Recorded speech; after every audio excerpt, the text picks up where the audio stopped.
अस्सलाम वालेकुम दोस्तों। तो आज की इस नई वीडियो में मैं आपको बताऊंगा कि आप गूगल सेव सर्च कैसे ऑन कर सकते हैं।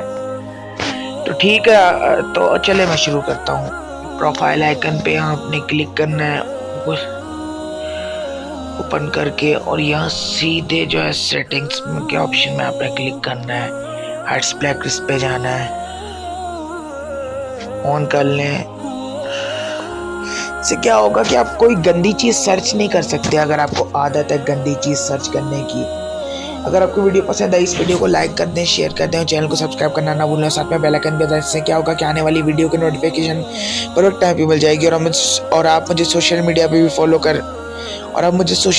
फॉलो कर सकते हैं तमाम इन्फॉर्मेशन के लिए। फेसबुक, इंस्टाग्राम, ट्विटर, यूट्यूब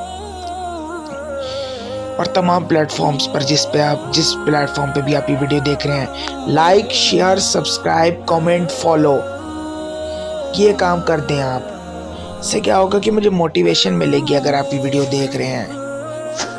मैं चलता हूँ, मैं मिलूंगा नेक्स्ट वीडियो में। Thanks for watching.